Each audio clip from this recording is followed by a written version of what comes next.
From downtown, this is Tim Kitzer from NBA Jam, and you're listening to NintenDomain Podcast. Boom shakalaka! This week on NintenDomain, Sony announces new Switch games at State of Play, and Joel is here to talk about his Marvel vs. Capcom Fighting Collection review. I'm still gimmicking.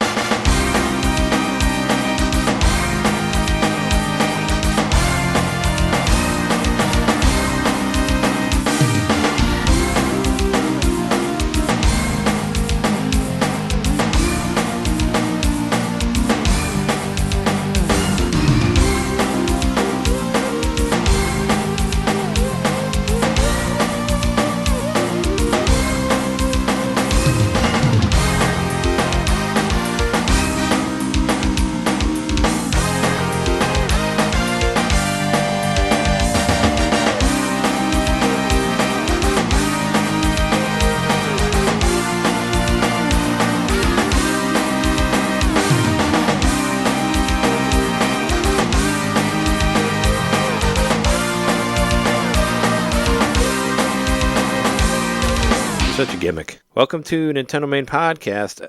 Welcome to NintenDomain Podcast, episode 440. Your place to hear Nintendo fans talk about possible Switch 2 leaks and Sony announcements that are on Switch and all those things.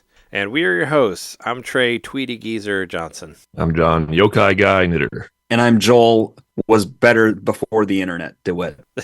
I think I know what you're getting at there. And we have special guests this week, Joel Dewitte from Super GG Radio and Nintendo World Report as well, which I was excited to see that you did a review for Marvel vs. Capcom Fighting Collection, which is pretty rad. Because I had put a question up on Facebook about what everybody was playing or what everybody's planning on getting in September, and you said you were getting that one, but I didn't know you were reviewing it, so that's cool. That's cool. You got that out there now. Yeah, at the time I didn't know I'd have the opportunity either. It's one of those things where sometimes it has to be seeked out really hard to get a code in, but I was fortunate in this case that I was able to jump on it because there are a few fighting game aficionados there as well. So preamble, thanks to Nintendo World Report for the opportunity to review it.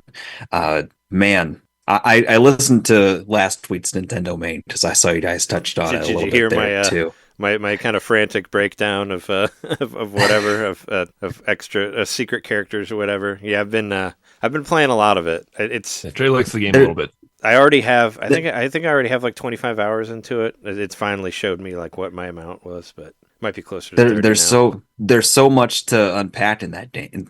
That compilation. Like it's such a stamp in time of the fighting game lineage. You think about as far back as like Street Fighter 2 and Mortal Kombat, sort of the genesis of the blow up in the fighting game community, and it's ebbed and flowed in popularity, and it's changed over the years too. And this kind of tag battle game sort of just hit at the right time for me, like that mid 90s.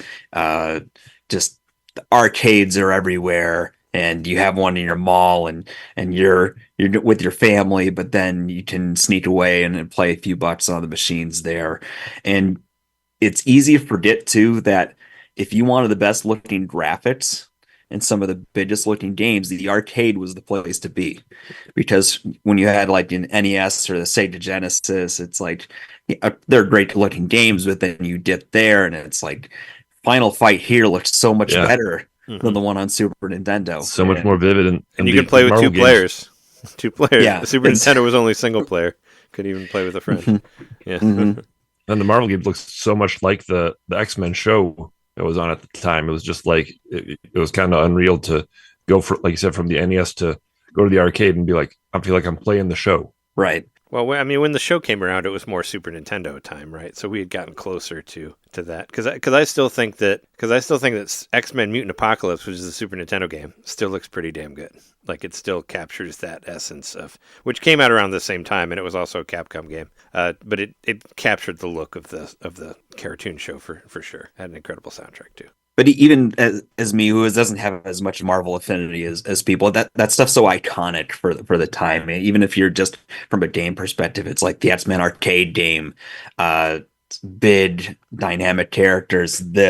Every one of them has this personality in their movement and their design and actual color tonation as well that you don't always get from a fighter. And for all of it to be happening on screen, 2v2, you get into the 3-person, giant blast combo stuff, and having to focus and hone in and all that madness is just a really interesting experience that you don't get much other places. That's for sure. Are you so I'm sure you kind of mentioned it earlier about being better before internet and all that. Are you? I have to know, like, what is your skill level on like MVC2? Like, can you do like the magic combo system and the air combos and all that? Because I never quite made it that far. Like Marvel vs. Capcom 2 for me, and I was telling Shake about this. We were playing on Monday because we normally do our stream or whatever.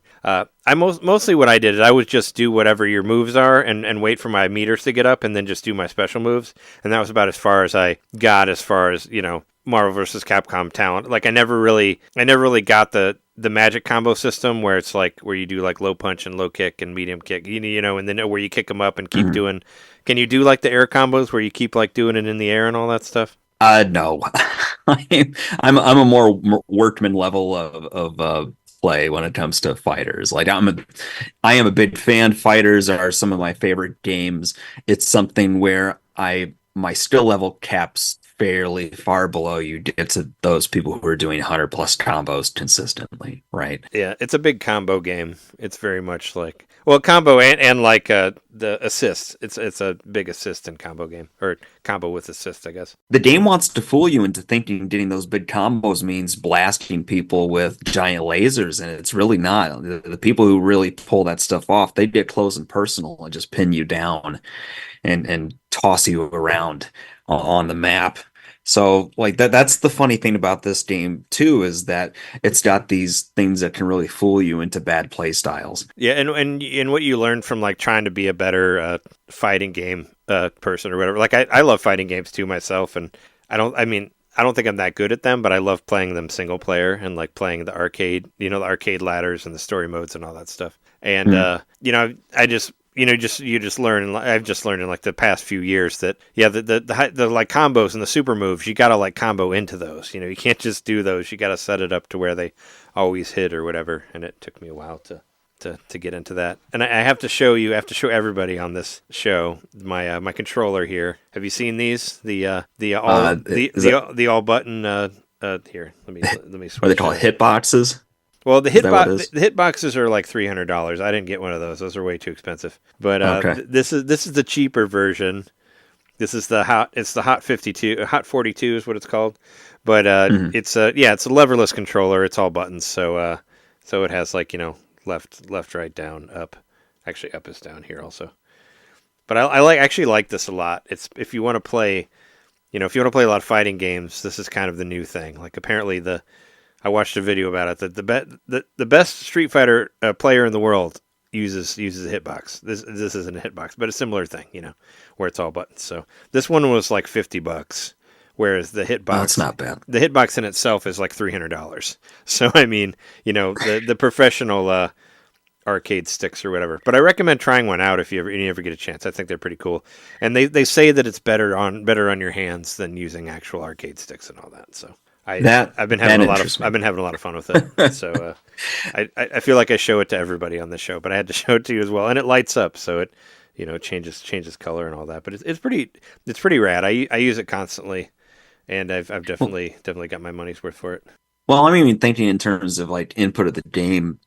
So many attacks revolve on the quarter circle plus button movement. Yeah, they in some ways they flattened all the character inputs to include that in some way or another. So the quickness that you could probably tap your fingers might be quicker than you can do the rotation and to your point, save the joints a little bit, right?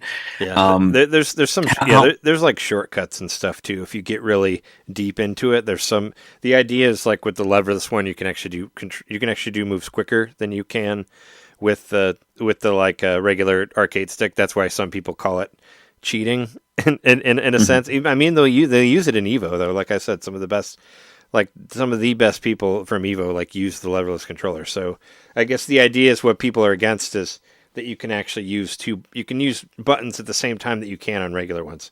So since you can press back and forward at the same time because they're two different buttons, or you can press up and down at the same time, which you cannot do on a joystick or like with a regular controller. So that's like another thing where you can kind of fuck with that. But that's also an accessibility thing, right? Yeah. Because people who don't have the capability to maybe move their wrist as capably might be able to actually stay engaged in a competitive scene like that. So that's important. So yeah, for sure. I've seen this controller every week for the last 2 months, and I still don't really understand it. You gotta use it for a while before you figure it out. But it just works so much better. Like it really does, and you can do a lot of things faster. Can map certain inputs to a button. I know that most of my time on Marvel vs. Capcom 2 was actually on the PlayStation 2, and I definitely mapped a button or two to just be like the input to just do 3-person combo and it's you got to do that. Well, you can still do it on this one as well, which actually it kind of took me a minute to figure that out because what is it so you have your two. Because like the Marvel vs. Capcom 2, so there's like instead of having the 6 button, it's like more of a 4 button, as you know, like it's because it's like low punch and it's basically like it's like light punch and hard punch, but they skip the middle one. But the assist buttons on the far where I have them over here, if you press those at the same time, it'll do a hyper move for you, and if you have 3 levels, you get the 3-person hyper move, hyper combo right there. So. I realized I was making it harder on myself, and that you can even if you only have one, you can just press those both, and you'll automatically do the move. You don't have to do the quarter circle and all that. So that helps too.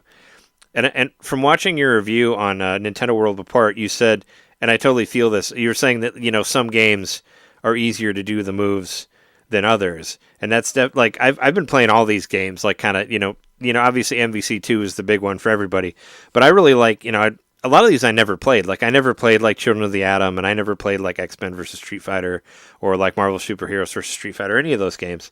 And I've just been kind of going through all of them. I'm trying to do basically kind of trying to platinum it, but I can't do it on Switch. But I'm trying to do all the achievements, and in order to do that, you have to beat the game with all the characters and all that. But if you go from game to game to game, every move is different. Like the cadence of every move is completely different. Like the way you do a move in Marvel vs. Capcom 2 and the way you do the same move in Children of the Atom is completely different. Like you have to do it much slower than Children of the Atom, and you have to know the rhythm for each game, and it's all completely different. And it's kind of it kind of sucks in that way where it's kind of hard to go from one to another. And they don't, and some of them they don't always do the same super moves too. Like I know like Children of the Atom, you have to use like all 3 punches or all 3 kicks. And that's like a 6-button game, where that has the the light, medium, hard, or whatever. So it changes from one to one, and it's if you spend a lot of time in one game and you try to go back to the other ones, you'd be like, oh wait, why is this move not fucking working? Like where it works much quicker. And I think of like War Machine has his laser in it, and Marvel Superheroes versus Street Fighter. You get to Marvel versus Capcom 2, suddenly it's a missile launcher, and it's mostly aesthetic, but I swear there are moments where it seems like they're able to get out of one of the hits out of the chain, but minor personal squabble on that. But even like this should be obvious, game by game, just the general feel is different, right? I jumped in around the X-Men versus Street Fighter growing up, so going back to Children of the Atom and the Marvel, what was the name of that one? Was it just Marvel Superheroes? Yeah, Marvel Superheroes was the one that had, when they first brought like Captain America and Spider-Man and Hulk and all of them in there, and Iron Man. Yeah, and so it has that good foundation, right? Because even X-Men, like you can see they had the outline of what they wanted these characters to look like. It was a little slower, kind of, in my opinion, a little plotting, but it was foundationally strong. And then you get to Marvel Superheroes, and they mostly got at least visually what they wanted to get out of them, and then you get the Infinity Stones, which that totally sets it apart for sure. I mean, that's a whole nother thing. I don't know if Mario Party or Smash Brothers is the right comparison point, but probably Smash Brothers, it's like the items Oh being yeah, thrown yeah, in yeah. tenfold, and like I like it in concept because it's you get them as you progress in the story. You can beat the stones out of the other person, or they can do the same to you. So there's this high risk, high reward aspect of it that kind of matches that dynamic aspect. So, but it makes it really challenging at times. Does it almost feel as like RNG at occasions? Yeah, So, and also with that one, there's specific stones that work better with different characters too. Like there's ones that are specifically like, okay, this one works the best with this person. And I haven't really like got that deep into it, but I saw that yeah, it's like, all right, well, if you do this one on this one, it works better for if you have somebody else or whatever. mhm. So yeah, so that's its own thing. And yeah, I find the stones to be kind of more annoying than anything else, but you know, you got to use them, otherwise they'll beat them out of you, or the computer will beat it out of you. So Right. No, and that's one of those games I probably won't go back to too often, but I appreciate the chance to play through it and hmm actually get a chance to, sink my teeth into it. X-Men versus Street Fighter and Marvel Superheroes versus Street Fighter kind of feels a little bit like increased by inches, right? hmm Like it's I liked the remits of cast with Marvel Superheroes versus Street Fighter, which leads me to think I'm going to play that one if I'm going to choose between the two. sure. They feel a lot looser than the other ones. Mhm. Like the last two were slower, but they seem like more tightly knit and clearly defined. The X-Men and Marvel Superheroes versus Street Fighter, that's where it gets like I'm flying high and I'm gonna jump 10 stories tall and we're gonna have air battles and Mhm. giant lasers and stuff. Um, and it makes it for like you're basically Dragon Ball. Like let's be honest, and that's why you can see even the lineage of these versus games from that to Dragon Ball Fighter Z is because like it started with this dynamic, wild experience. Um, but that felt like the teenage years of the series from my eyes. Oh yeah, yeah. Yeah, you're right. Those two games are like super super similar. I think the only I mean the major difference is what like Cyber Akama, who's in the Marvel superheroes versus X-Men 1 or versus Street Fighter 1, where they added like a Right. couple new characters and yeah, they add like the superhero. But I love Cyber Akama. He's only in that game, but he's fun as hell to play as if you ever unlock. He's like a secret character. I think you just hold start when you're selecting Akama and you get him. He's like the boss that you fight after Apocalypse. And he's just fun as hell to play because he's super OP and he's got these crazy dragon punches that'll take a ton of life away. And Oh, he's a nightmare to beat. yeah, he's annoying to beat, but he's fun. He's fun to play as, for sure. Uh, And so I think those two are actually some of my favorite ones to play are X-Men versus Street Fighter and Marvel Superheroes versus Street Fighter. It feels like it's kind of it's like kind of like the middle of the spectrum there, I think, and maybe I kind of relate to those the best, I guess, because MVC2 is kind of almost too fast at times. it, And it is more like it's Smash Brothers because of all the all the assists, and mhm. it seems kind of random at times. It's sort of like the proving grounds. It's kind of like watching indie movies and then seeing which ones go like, hey, that one went on to do this really big thing. You get to sort of sift through the potential and get to see from where that to where it goes. And it's just it's fun with how loosey goosey some of it is, right? Because Marvel vs. Capcom 1 is where you sort of marry the versus combat with the kind of more honed in uh, character definitions, hmm right? It's still a muted cast compared to two. It's was it 15 characters? I forget off the top of my head. Yeah, there's a lot less. I was looking at the character select here. I think it's like 2, 3, 4, 5, 6, 8. I mean, I think there's like 32 characters like available. I Okay. know there's secret characters also. On your comment on War Machine and like the photon cannon and all that. Mhm. So on Marvel vs. Capcom 1, there's War Machine instead of Iron Man, and War Machine's photon cannon shoots like Iron Man does. But there's actually a golden War Machine that's a secret character that shoots the missiles. And that's Okay. what went on until 2. And I, obviously they wanted to separate them in Marvel vs. Capcom 2. That's why the one is the proton. It has like the beam, and one has the missiles. But I felt the same way that you did because there's so many little ones. You think that maybe there's a possibility that not all of them will hit you because they're separated and all that. Mm. I always kind of thought that. But yeah, it's the golden armor. The golden armor war machine had the missiles in one. What I appreciate most about these games is that I'm not a fighting game guy necessarily. But I think that looseness that you mentioned, Joel, it makes it more inviting. Of course, it's inviting because it's Marvel characters, and that attracts a lot of people. But but once you've gotten over the fact, it's Captain America, Spider-Man, the characters that you like, there better be a good, inviting game there. And the looseness to me is like, well, if I can do like an amazing move with any of these characters with a few button presses. Other fighting games to me kind of hide the amazing moves. Like you have to you have to know some sort of the tricks and stuff to get to the amazing, screen shattering stuff. It's kind of like Akuma. He usually has a final where it's just him teleporting to you, grabbing you, the screen going black. And the demon move or whatever it's called. Yeah, I was never able to do that move actually until I got this controller. I did it for the first time ever on Street Fighter 4 with the leverless controller.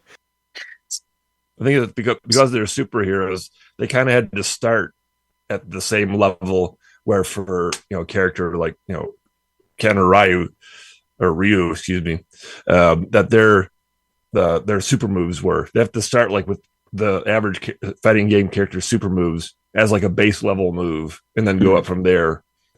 And that just makes it all the more fun. I think the craziness, the chaos. Right, and even just to your point about the moves, that's why you see like Ryu's, fireball is this gigantic volleyball sized thing where it would seem like a more compact thing. His super move is just a giant wave, kind of like Cyclops' Optic Blast. And they try to put them on even grounds. It kind of reminds me in some ways of like Injustice, where they give certain superheroes who couldn't stand a chance against Supermen like what is armor or other enhancements to keep them competitive story wise. They did that with the first one. Yeah, where it's some had some enhancements or whatever to be like why is Green Arrow beating Superman? Well, he's got special arrows or something. But it even goes back to people who might feel that like they're not great at fighting games. The fact that they go so foundationally and say like, okay, most of these characters, if you know how to do quarter circle plus punch, quarter circle plus kick in some fashion, forward or back, you're going to figure out some super moves to do, which might lead you to feeling like you can handle yourself. Just don't go online. Yeah, I mean you can do those. I mean you can do those. Those fancy looking moves, John. You can do the hyper combos, but you know what? You're not going to win with those. Those are not they're not going to help you win at all unless you're playing against somebody who's not blocking and just not moving or whatever. But yeah, they won't help you. There are two types of people I see doing that. One, the people like us who do it as a like fight or flight thing, and then two, people who are just pummeling you and do it as a flex. That's pretty much it. Because I've seen, there's combos in MVC too. There's in the other ones too. There's infinite combos in X-Fen versus Street Fighter and like superheroes versus Street Fighter where they just go on forever and they never end. And it's like it could be a one-touch game if you're playing somebody too good. Like it'll just you'll never do anything. You'll just get the shit bit out of you and not even have a chance to fight. So it's it can be pretty rough. I do want to clarify my comments about online are specifically about the quality of player I am and not functionally how well it works. Because functionally, I've had no problem finding matches. The nice features they have include things like I'm going to wait in queue and play a game until it just pulls me in quality. So, while I'm waiting to play a match, jump into X-Men versus Street Fighter and play half a round and then get pulled into a match. I liked that ability to keep yourself busy while you wait. quality of players, for the most part, I felt like they've synced me up with people that I could beat, or at least feel competitive about. There's only one or two times I felt like I was really stomped, but yeah, I got stomped pretty badly then. But yeah, I'm pretty satisfied with even that aspect of it. Good matching system there. They haven't thrown you up against Justin Wong like right when you jumped in there or anything. Not yet. I've been informed and warned that might happen, but I won't leave a bad Steam review over it. That's a nut story to me too. Oh yeah, I heard. Yeah, I heard about. Well, I guess I haven't we quite talked about fully it. looked into it, but yeah, we mentioned it. I know that he's dominating out there. I have not actually. I have not played random people. I've only been playing my friend Shake, who's a guy that like I said, that we normally stream wrestling stuff or whatever together. But he's the only one I played, and he's pretty good. But I haven't tried like random people online just because I'm afraid of if just getting your ass handed to you and being like, oh well, okay, well, no more of that.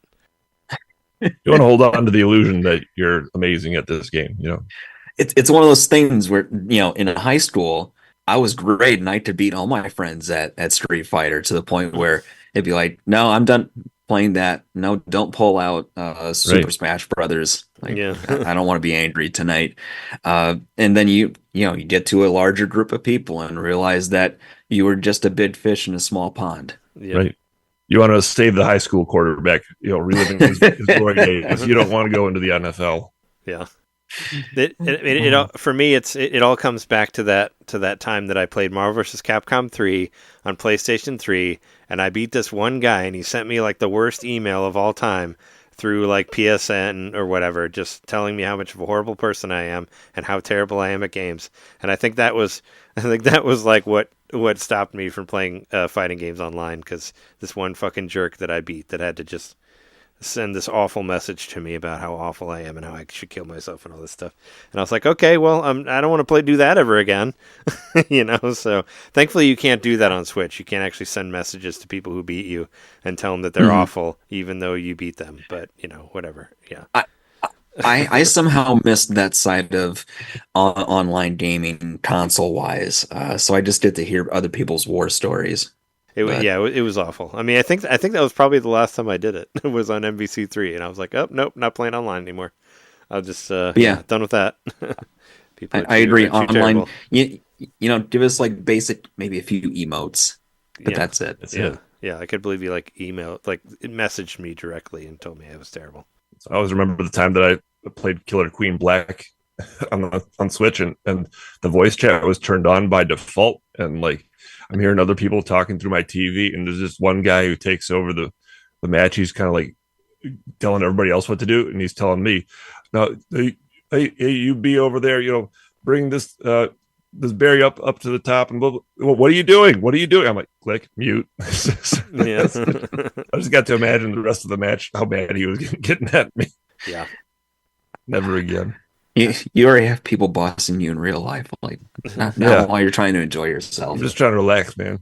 I'll have to try it at some point. The online, and I didn't realize. I guess I haven't tried it, but yeah, fighter requests is what they called it, and I think it started originally with Street Fighter 4. Yeah, where you can play the regular arcade mode while you're waiting for people to challenge you, and I had a lot of fun with that on PlayStation 3 when I got that game. I did the fighter request thing, and I would play. That was when I was still, I was like, oh yeah, this is fun. Let's play people, and yeah. Eventually, I was just like I said, I just kind of went out of it once people were specifically attacking me or whatever. I'm like, all right, fuck this. Let's go play. At that point, I was just happy a new Street Fighter came out. Yeah, Street Fighter 4 was started the renaissance of fighting games. I think that was where it kind of brought everybody back around to it. And Street Fighter 4 is still an incredible game. Like, I still can't believe that they never released it on Switch. It's a fucking PS3 game. Like, what? Capcom, what are you doing? Like, you're leaving money on the table here. You would make so much money off Ultra Street Fighter 4. Like, put it out on Switch for like $20 or whatever. Everybody will buy it. Let it die on 3DS. Yeah, I know. Yeah, right. It's on 3DS, but not. We never dropped it on Switch. We have so many other Capcom games, and you can get Street Fighter 4 for PS4, PS5, whatever. Like, why not? Why did it never make it to Switch? I never understood that. Like.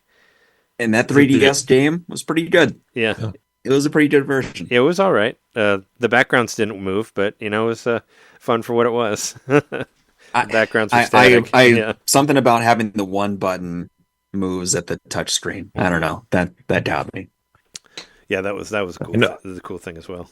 I know obviously 5 and 6 aren't on the Switch, but is Street Fighter 4 the only other Street Fighter that's not on the Switch at this point? I think they're all on there, right? I guess it's like mainline series, right? Yeah, because we have the Street Fighter 30th Anniversary Collection, which is really good, which has like 12 games on it, at least, right? Because it has all the threes and all the alphas. It has all the Street Fighter 3s and all the alphas and all the different 2s, and it has 1 on there too. Don't play it, but it's on there. If you want to see how shitty it is, you could play that game. But I don't recommend it. But yeah, that's got a bunch of them on there. But yeah, it's none of the 3D ones, I guess. EX, that's the 3D series. I forgot about the 3D ones. What Street Fighter the movie? Street Fighter the movie, the game. True. Yeah, but don't put that on anything. Nobody should ever play that game. Like, don't be reminded of that. Just that nobody. I mean, if you want to put it like as an extra that's free, don't make anybody pay for that awful game. But yeah, no. I was surprised 4 never made it on there. It's like what the fuck. And whenever you were reviewing it, you didn't have access to the internet, so you probably weren't able to play anybody, right? Like most of the time, for those sort of reviews, you can't do that. No, they try to offer certain windows of recommendation for people, just so hopefully people will congregate enough to find some kind of test match. But unfortunately, I couldn't find anything, so wasn't able to mention much in the review itself. But again, post review, I can say it works well. Yeah, it's worked great for me, and I've just played one person in New York, but it's worked good for us for the most part. How was it reviewing a high profile Marvel Disney game? Did they give you any like guidelines or anything? Or don't do this, like, don't do that. Don't. I saw mouse shaped shadows in the 3 o'clock in the morning. It wasn't. Yeah. It was concerning. Kevin Feige peering into your window, watching your computer. I mean, it's truthfully probably one of the more high profile games I've been able to review. So it's the fact that it is a series of games that I have a kinship for, and really have reveled in getting back to that time period. It's been a great experience. It really has. They didn't give you any sort of restrictions on the interview or on the review from the. I mean, aside from dates and all that, I'm sure. No, I mean nothing too serious. Certain comments about what how long you can show certain things, but. And you did all the you did all the video footage too, right? Like for the video review. Yes. Yeah. Nice. There was one game that you said that you had a hard time doing moves with. Do you remember what it was? Or there was one that you said that was less responsive than the other ones, or that you thought it was X-Men. Oh, it was and it made just Adam. Yeah, and that I always want to tend to say it's a me problem before I don't blame the game, just because I didn't spend enough time for me to play every character as deeply as I would have liked. But it's we'll go with that. Yeah. Well, like I said, everything, every character, every move is all completely different in every game. So it's really hard to jump from one to another because it really is like the way, like the speed that you do the moves and the way that, and what the moves do and the damage and the movement and all that is completely different, like in all of them. So you really have to spend, a lot of time with what other ones and that the Children of the Atom's like the slowest one, because that's the first one, and some of those. If you're used to doing them for MVC2 or whatever, it's harder to do. It's hard to do it when you get to that one. But I think they're all fun to play. The speed that first one almost feels more like the Street Fighter 2 speed, and cadence. But yeah, because Kodo was like that was like 94 or something. Like it was pretty early. Like the original one was, and that was like a PlayStation 1 game, or it was on PlayStation 1. Like I didn't have a PlayStation 1 at the time, that's why I never played it. But yeah, it's still got some cool stuff on there for what it is. How did you enjoy the non-fighting game, the brawler on this package? What did you think? That one's fun. That is just a chaos generator because Mhm. being the Punisher, you're on a rampage and they give you ample guns, explosives. Uh, it gets wild. They fill the screen with enemies and robots, and uh, it's breezy. Yeah, It's not terribly long. I think I took an hour to play through it, Oh yeah, you but can. Yeah, you can get through it pretty quick. yeah, but it's not terribly difficult either. I played a round with my wife for about 20 or 30 minutes, and she was even like, "Yeah, I'm having fun with this." So easy pick up and play with someone else too. yeah. You keep putting it in virtual quarters that don't cost anything. Read right through Exactly. it. That's kind of the case with Mhm. most beat 'em ups, and yep. That's another cool thing about this whole series, though. You can have it set up to where you do a coin count of how many Oh, continues you used. Oh yeah, So yeah. like You can you can switch it. Yeah, if challenge you want. yourself to say I have to do it in X amount of quarters, and that's it. That's Yeah, cool. yeah. So it's and again, these people understand what it felt like to be at the arcade, and Yeah, yeah, you get the benefit of knowing how many quarters it would have taken without having to spend them. So yeah. This is all your mom gave you to play the game. You can go back to that experience in your 40s. The frustration of not having enough quarters. Yeah, You don't have to beg, you don't have to call your mom to ask for more. You can just put more quarters in there if you want to. yeah, yeah, when Shake and I were playing it online for the Punisher. Like we only got a couple quarters each, and then we game overed. I don't know. There must have been some sort of weird setting, but because we were playing online, we didn't have unlimited continues, which I don't know why, but it was kind of weird. So yeah, we failed because we ran out of continues. But yeah, and I tried to I couldn't figure out how to switch the thing for that. But that's only online. Like if you play regular single player, it's all free play. But yeah, you can switch it to be like, yeah, if you do like continue by continue, and you can have a button for adding quarters or whatever, that sort of thing. One thing that I do wish about this, I haven't actually played it myself, but I just know that it doesn't have this feature that I'm going to talk about. Um, the Atari 50 collection kind of spoiled me on these kind of collections. Like, I don't just want the arcade version; I want every version that ever existed. So give me not just the arcade version of Marvel versus Capcom 2, but give me the Dreamcast version.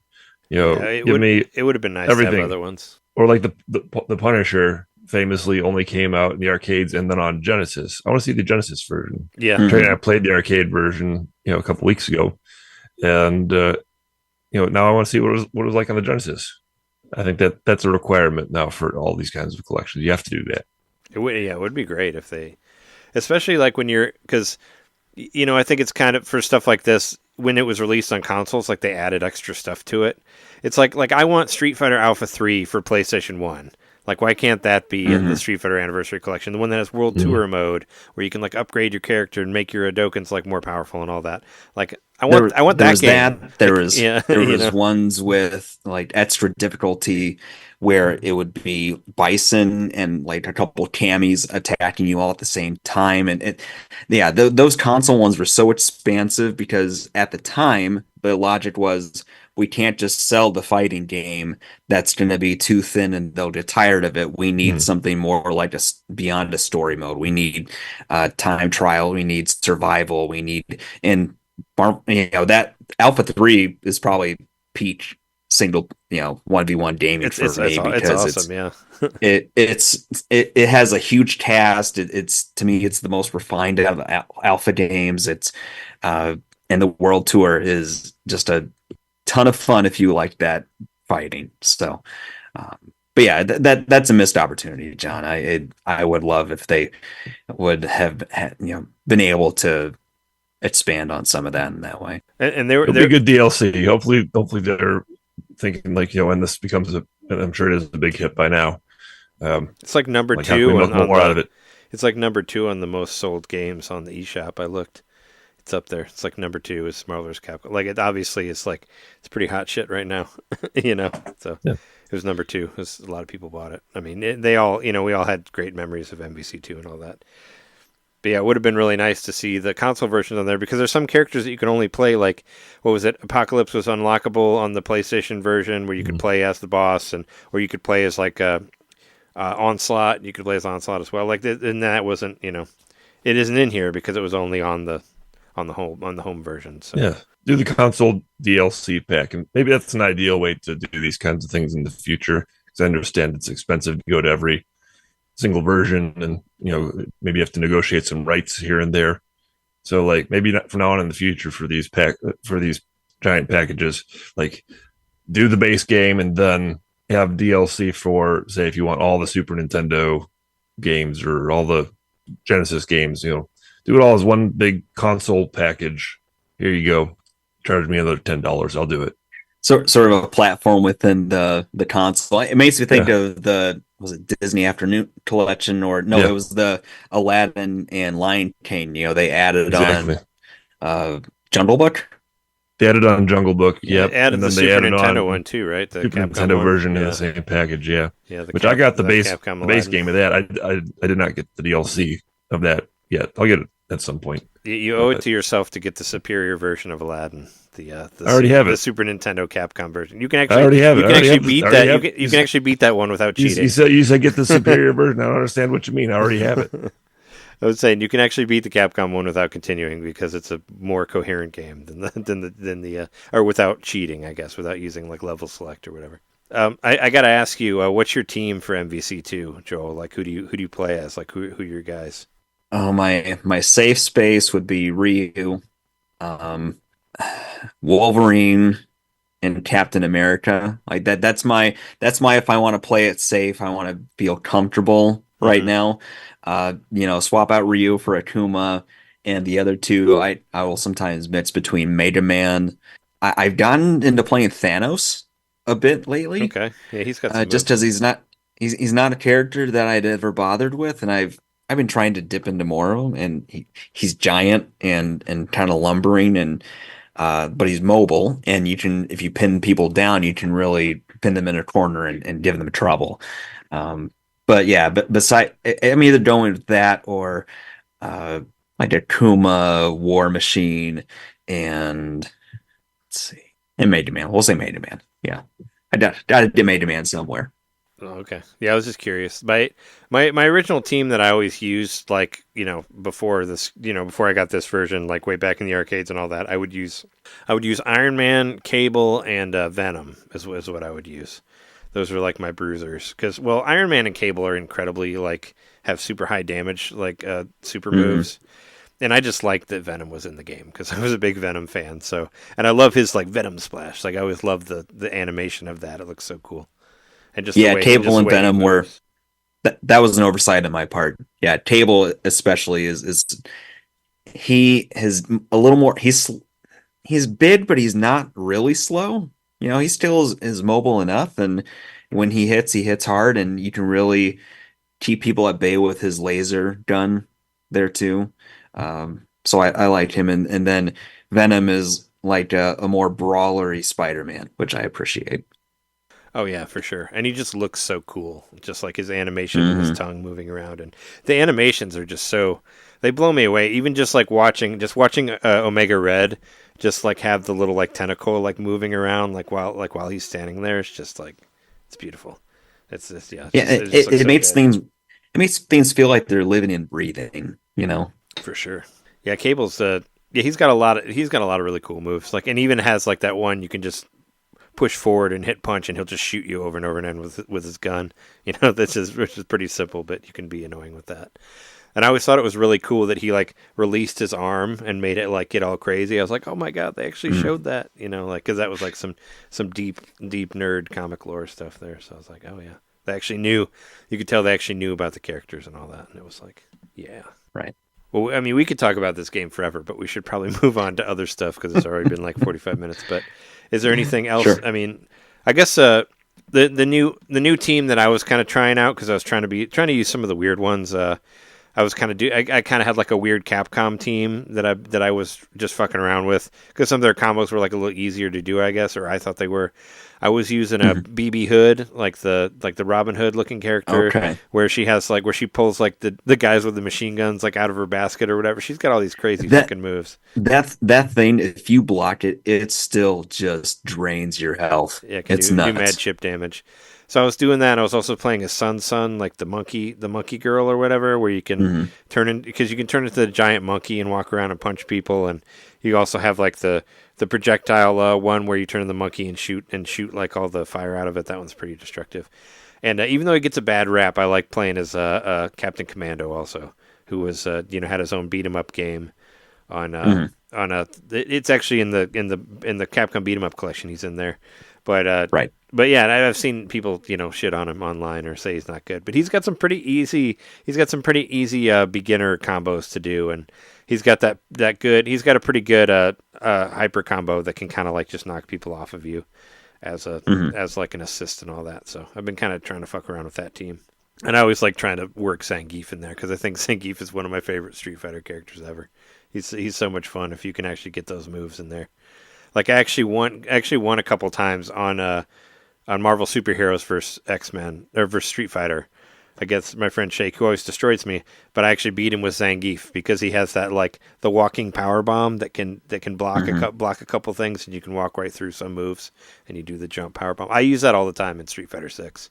So I forget that it goes all the way back to like Super Street Fighter 2 and all that. But yeah, Zangief is so much fun to play, just to kind of fuck with. And he's got a lot of reach too, and he's got a ton of like hold moves and and like wrestling type moves and that sort of thing. And you're explaining why Zangief is my least favorite character to play against. I love Zangief. He's so much fun if you can nail that spinning pile driver like once or twice. It just feels great to actually get it done. I would say it's hard. It's much harder to do with the leverless, but there's ways you can. I've watched videos on how to do it where you can do it pretty quickly. You actually only have to do it with 4 buttons. Start to a fight immediately after this. You're going to log on Zangief versus your favorite character. Oh, you'll probably destroy me. But I like to give the love to Zangief, and Zangief has there's the hidden Mecha Zangief where he has the big fireball with that. That one's really cool too. I love that guy. He's much slower and he can't block, but he's got armor to where he can absorb some attacks or whatever. But yeah, these games are great. We've had like 2 episodes about it, but it's up in. I was kind of just going through my games. I was out of town for the weekend on a shoot. Had a lot of whatever extra time to fuck around at the hotel or whatever, and I was just kind of looking through my games, like my game of the year, like which ones I'd played the most and all that. And this one's already up there. Like it's already like number 4, I guess, in my list of games that I played the most. It says I got 25 hours in there already from it being out. Like it's been out for like 11 days or something. They show you your time after 10 days, so finally showed that. But it's a good one. But is there any other games that you've been playing that you want to talk about? Just maybe very briefly. So I've got a Netflix account like many people do, and some might not know that there's video games for Netflix. They have some that you can play on TV, but most of them are phone. And I noticed that Braid Anniversary was on there. Okay. And Braid is a game that I never really got around to. My knowledge of it was from Indie Game the movie, which was an interesting thing to watch. But I knew it was lauded for its time. Not just because of the sort of rewind puzzling going on with it, but also the kind of storytelling that it was done with. I like the game. I mean, it's so the system is neat, right? The whole way where you start very basic platforming, you're collecting puzzle pieces, and as you go through each level, they've got the storytelling of a prince and princess. It's made pretty clear eventually that it's you and this woman that you're with, and they do this interesting thing with each level where you collect the pieces, and at the end they've got a billboard thing where you can assemble the actual picture when you collect all the pieces. But the puzzles themselves, it starts changing into having to use a reverse move or a rewind, where you might have to jump somewhere and then knock an enemy to grab a key from them, and then use rewind to go back up to the platform and walk through a door. Something like that. And they do a good job of layering the extra wrinkles and new features on it. I just I don't want to be mean, but it feels like a little thin. I always had a really hard time wrapping my head around Braid. Like, I thought it looked really beautiful, but I didn't like it. I didn't like the game. And speaking from, and I love Indie Game, the movie. I always thought the creator seemed like a total fucking prick. Like in that movie, like he seemed like a terror. Like he seemed like he was so up his own ass, and he was all like, "Oh, if you don't understand the game, then you're an idiot," and you're not a smart person. I think he said something very similar to that in the movie, but in his own like whimsical, like up my own butt sort of way. But like.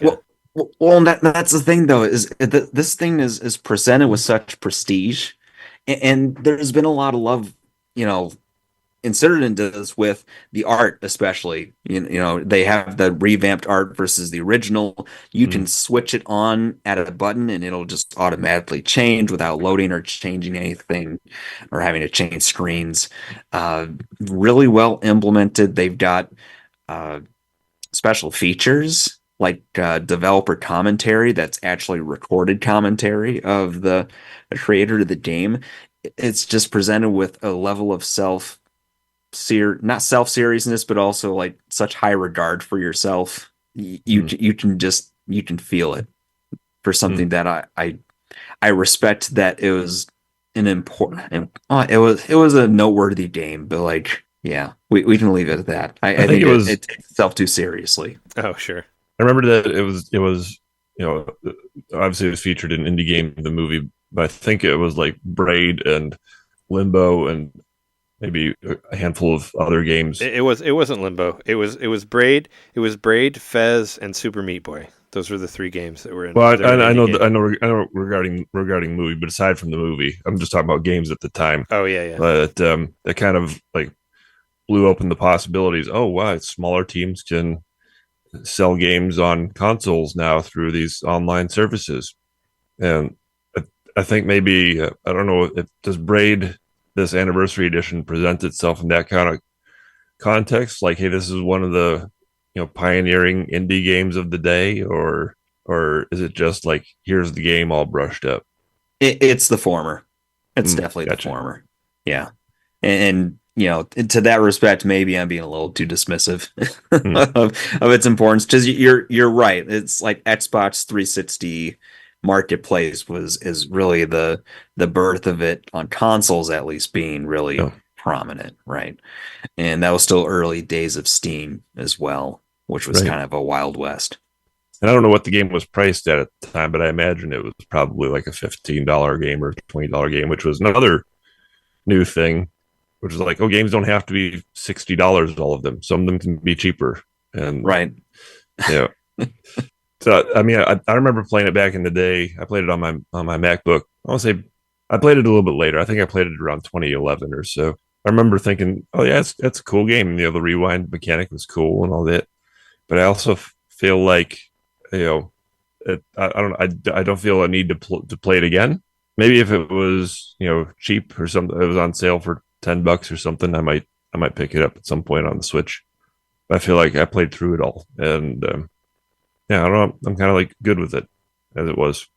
Yeah, it was just it was just kind of overhyped for me, and by the time I got to it on PS3, I don't know. I had a hard time getting into it. But I know, a lot of people, it was whatever. I'm glad it's out there. It's on Switch. There's the new version of it, and I didn't know it was on Netflix, so I guess I could try it on there, because I do have that, and there are a lot more games than you think on there. There's a decent amount of games that you can play through the service, like through your phone or whatever. And if you got a backbone or whatever, you can play pretty well on there. If you have one game before your eyes, if you want to try one game on Netflix, give that a shot. Before your eyes, like, yes. Isn't that song from Say Anything? Or is it in? What's the one that he plays? That's In Your Eyes. Yeah, with the boombox above his head before your eyes. John Cusack. Yeah. Yeah. I know where he lives. He lives in Chicago, but I have his address. Or I know where he used to live. Stand outside his window with the boombox. Well, I mean, it's downtown. It's a pretty big building. I don't think he'd hear me. There's too much traffic noise. I know you got hold up the review of Marvel vs. Capcom outside his window, just like that. Yeah, I'm sure John Cusack's really interested in arcade games. I don't think he even plays video games. I've just seen him. I've just see him troll people on Twitter about politics and all that. But he's I don't know. Do you guys remember back in like the early 2000 MTV days, you'd see pictures of celebrities playing video game systems like on the side of a set and stuff like that. Oh yeah, sure. Maybe there's one of John Cusack somewhere with a GameCube. Maybe. Yeah, I know because there's like isn't there like the David Cross the one Bob Odenkirk playing GameCube where they're playing like Smash Brothers. Club. Yeah. They were at a Cube Club. Yeah, never made it to a Cube Club. I always remember. I think I applied to work at one at the time. My favorite is Brandon Lee playing Game Boy on the set of The Crow. Oh, Nothing will beat that. Yeah, in full Crow makeup. I know we only have you for a little bit longer, but I just wanted to just talk about a couple news things before you go. Number one, what do you think about the Switch 2 pictures, the leaks or whatever? Do you think what are your thoughts? Do you think they're real? Do you think? I mean, it seems to be most people think they're pretty legitimate, like the leaked like pictures of the case. What is it like it's like the parts but not put together, and then somebody 3D printed like a version of it, and that's kind of what you've seen, like the one with the bigger Joy-Cons or whatever. What do you think about those? Some of it. I mean, some of them look like CAD drawings. It's like digital engineering schematics that they'll use to mock up, and they'll create these 3D images kind of like that. With the caveat that with the internet, I'm sure anybody could mock that up. It all seems plausible, right? Especially with all the rumors that have happened so far with how it's going to be magnetic looking Joy-Con. What I found interesting was that the L and R on top looked like they were actually something you could press down without a plastic sheath on it. It seemed more raised than I think the actual Joy-Con is currently. Like maybe some analog triggers on there, possibly. Yeah. Please bring those back. Why'd you take them away? It's been 20 years. We miss them. Yeah. But I find that interesting. I am curious about the longevity of the connectivity of the actual Joy-Con on the sides of it, with it being magnetic. I don't know well enough, but I think about like how over time things have worn down with the actual sliding it in to the Switch itself. I don't know about you guys, but sometimes if I'm playing it like Street Fighter handheld, I'll pull the Joy-Con out by accident. Yeah, all of my left Joy-Cons have slid off of the Switch at some point. Like they just, It seems to happen and I don't even play it handheld that much, but it pops off all the time. Like even when I'm just trying to put it in the dock, it'll show that it's not connected and all that. And it's the grips, like they lose their grip over time, and it kind of it easily slides off. So I was hoping they were trying to fix that. If that's what maybe it could have, like you could slide it on, and there was a magnetic thing as well to like extra grip it. I don't know. Lock it in. Yeah, it would be nice because it totally does that. I don't remember the last time I ever played handheld, so it's been years.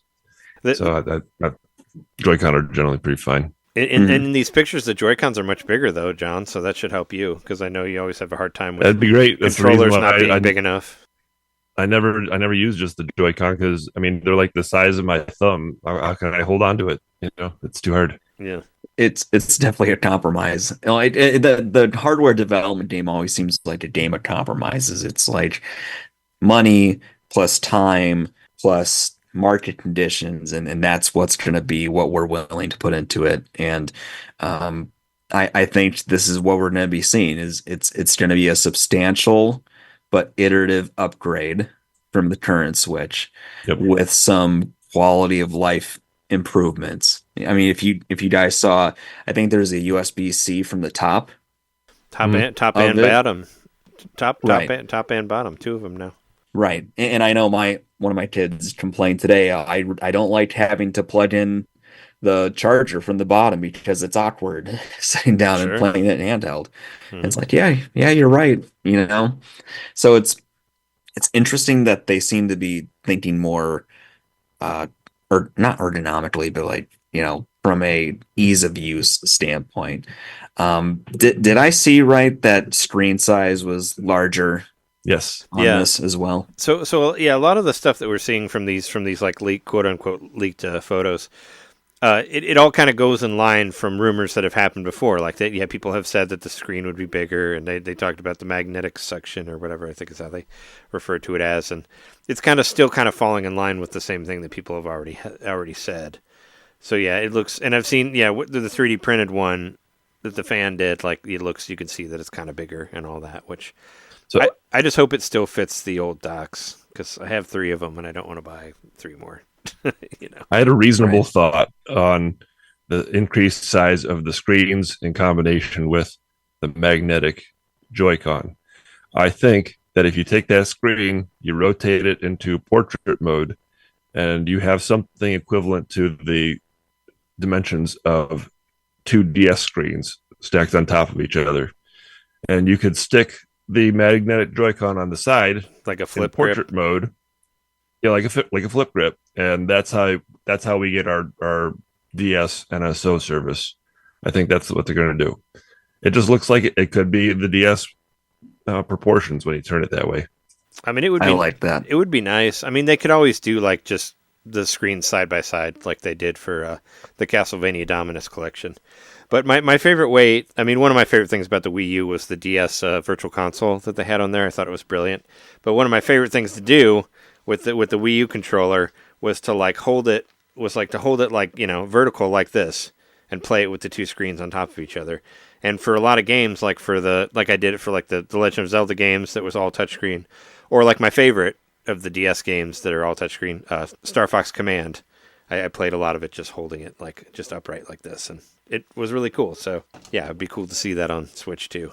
My secret wish list is that it has some Wii U-ish kind of features where it's the dual screen experience. Mhm. The way the Wii U had the console, in Yeah. the TV, and then you had the handheld, but maybe like inverse. Maybe the meat and bones is in the handheld, but then the dock has some sort of like wireless signal that I can ping to the television or something like that.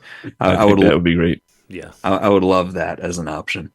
and then if they did have the NSO, then you could use that to create the DS experience where you had like the one screen in your hand and one on the TV. Would be a great thing to do. Right. For sure.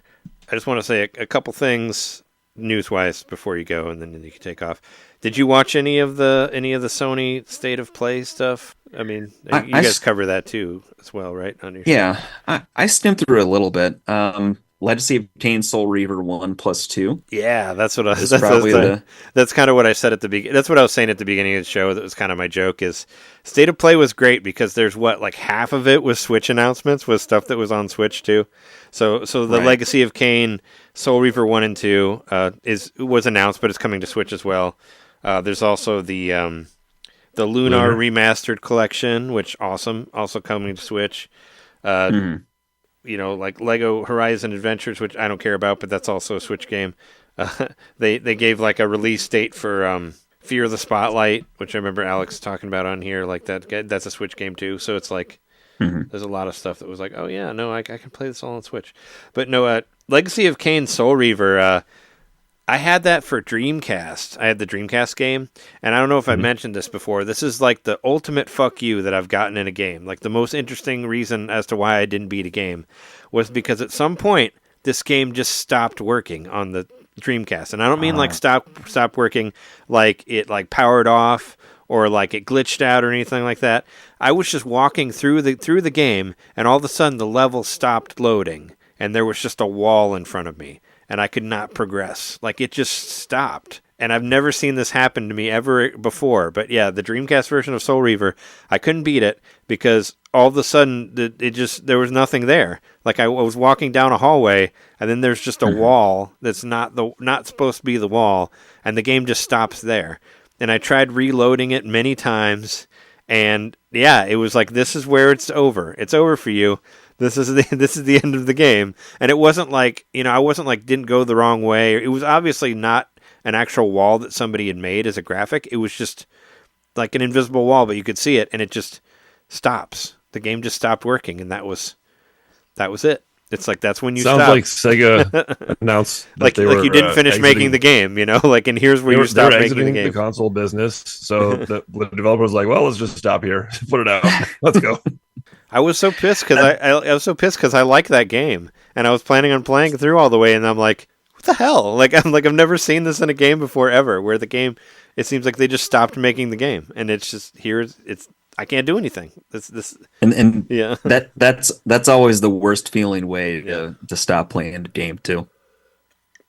It really is. It's like the most Out bizarre of your control. I just can't play it anymore. Yeah. It was the most bizarre way of a game where it's just I'd never seen it before. Where it was obvious that they just stopped working or something. It just I've heard people getting stuck on games where sometimes the bosses don't load and stuff like that. Like I've never run into that, but this the level was just not loaded or whatever. It was just a wall, and I just couldn't move anymore. And I'm like, okay.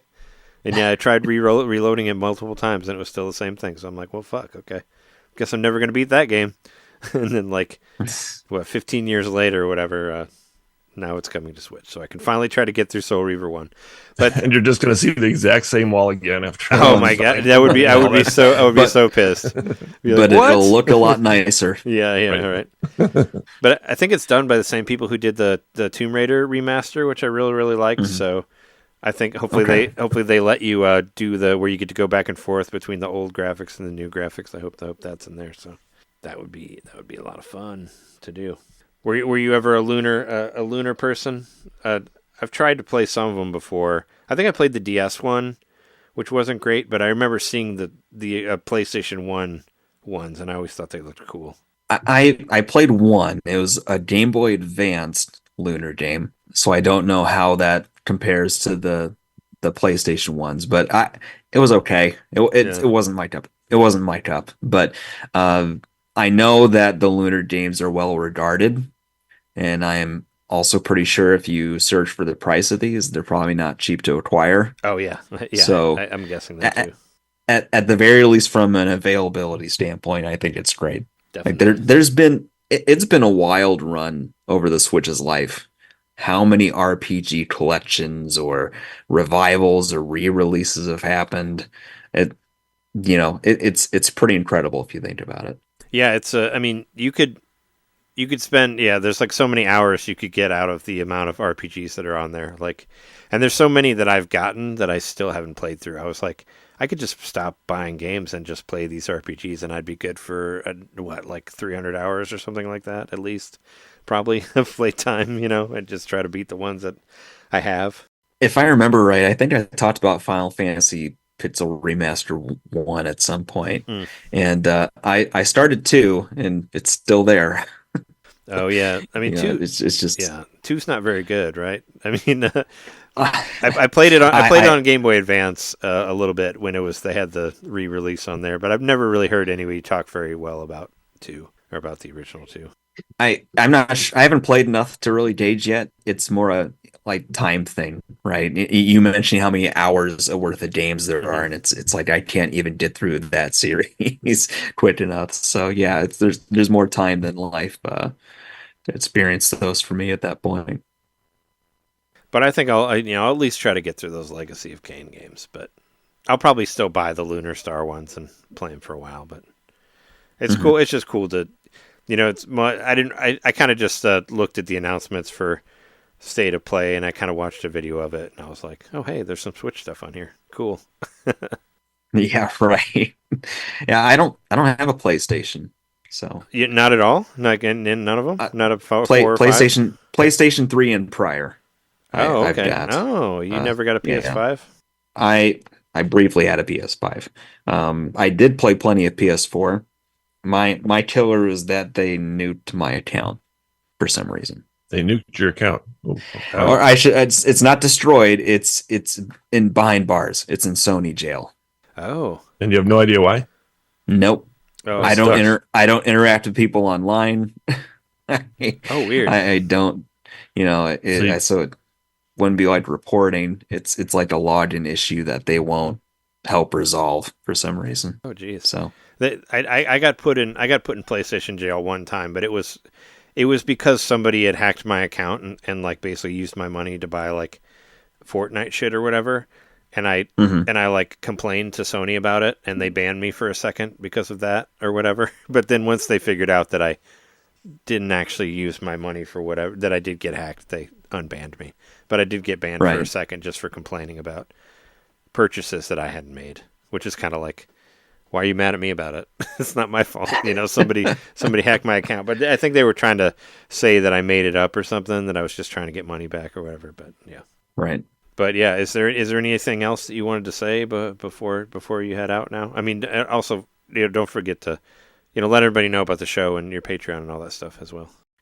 No, just apologies for cutting out here short, but no problem.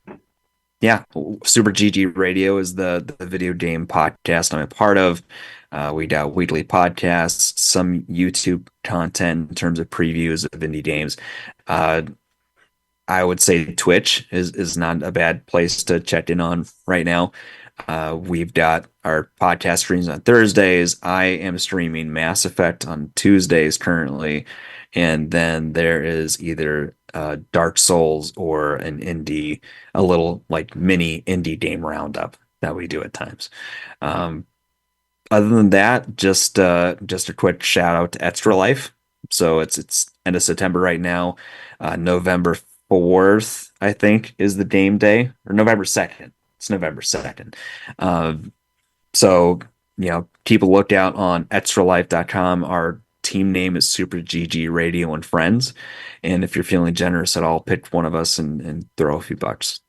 Yeah, I was going to mention that. I remember you guys always do an Extra Life, and I know you've asked me to help out before, and I can never get anybody to donate anything on those things, but yeah, I remember you guys do like full, like do like 24-hour streams and stuff like that. Yeah, it's a marathon, but it's good, and it's been a good experience on all accounts. So nice, cool. And I think on a previous show, didn't you tell me that you used to be a Cursive fan, right? Did you listen to Ugly Organ? I'm still a Cursive fan. I'm just an out-of-date Cursive fan. Oh, okay.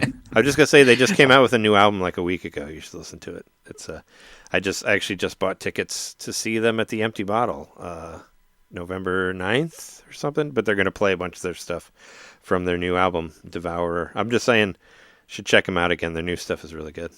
I'll put them on my playlist this week, and I'll get back to you. Yeah, I definitely recommend. Well, I think the last album before the newest one is better, but they're both worth listening to. I think the new stuff, but yeah, check it out.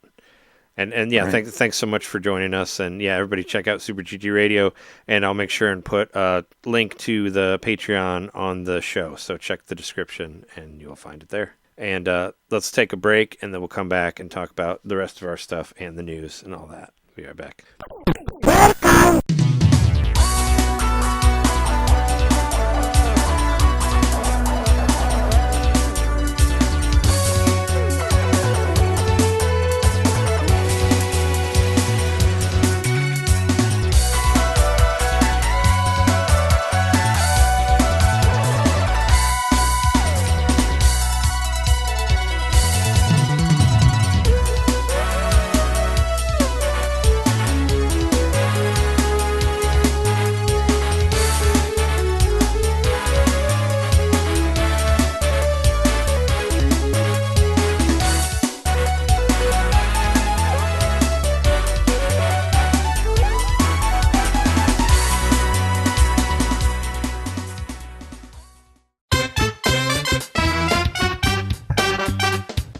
Hey, you. It's me, Mario. Yeah, you. Subscribe to our Patreon to hear our bonus shows, which happen every month. I'm tired. Tired of all the big corporate podcasts spoon-feeding you the same old video game news on every single show? Spaghetti. Ravioli. Then expand! With NintenDomain Expansion Pack. It's us talking about old games that were important to us. It's us interviewing people that we meet at conventions. And heck, it's live shows from those same conventions. It's basically everything you could want that NintenDomain ever made. Here we go! And it's just $1 a month. That's less than a bad indie on the eShop. It's $12 a year, which is less than Nintendo Switch Online. Thank you so much for subscribing to our Patreon and supporting NintenDomain. Just go to patreon.com/NintenDomain podcast and, hey, Mario, let go! Whoa! He's throwing us back to the show! So long, Bowser! Patreon.com/NintenDomain podcast. Game over!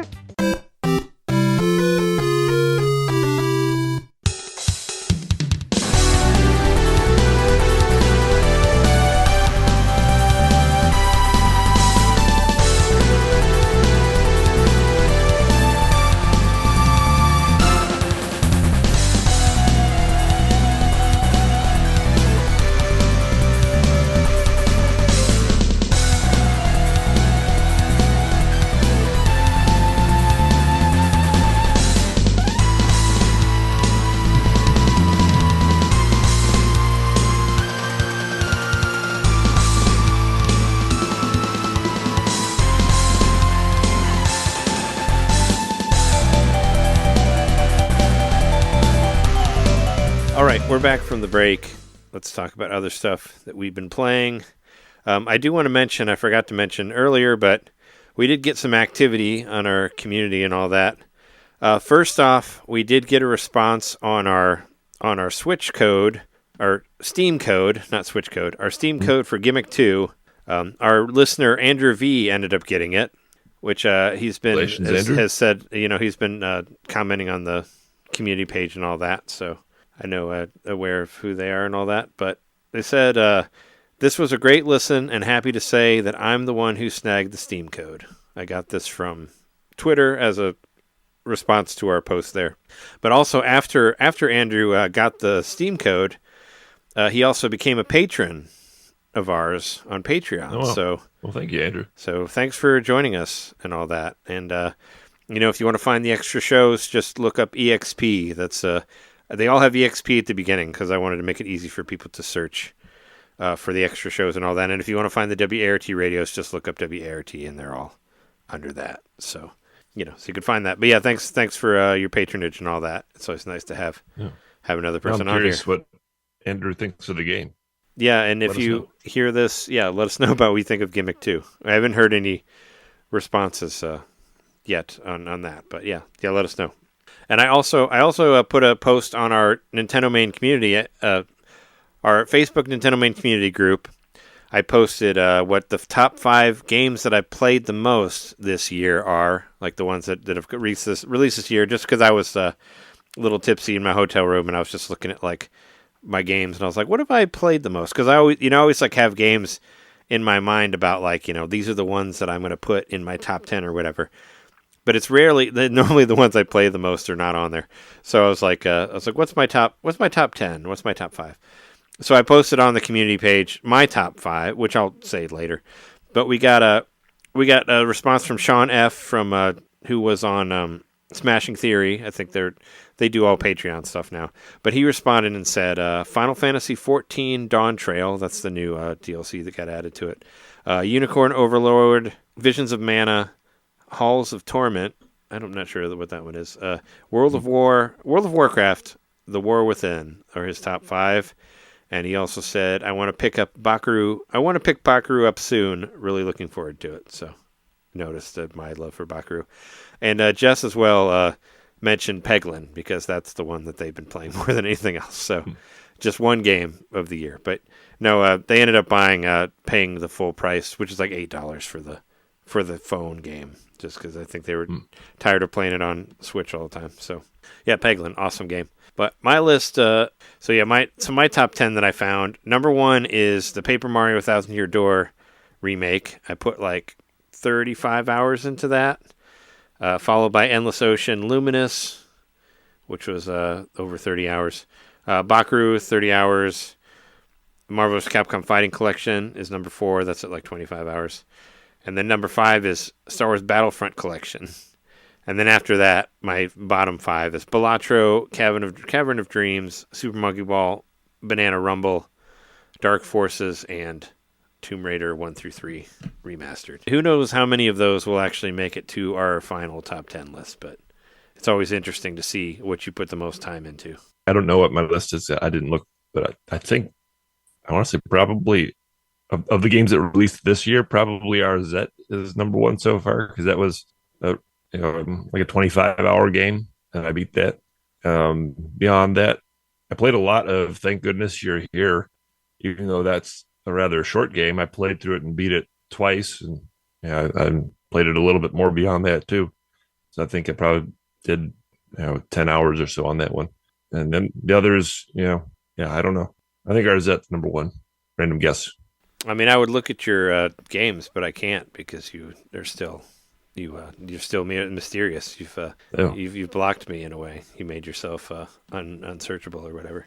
I just never fixed it. Yeah, so I can't look at what you played on there. But and I was just like, oh, what did I play? Because I had some extra time to look at that.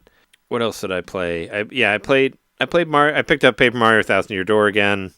I got to the train with the Toad ghost in there.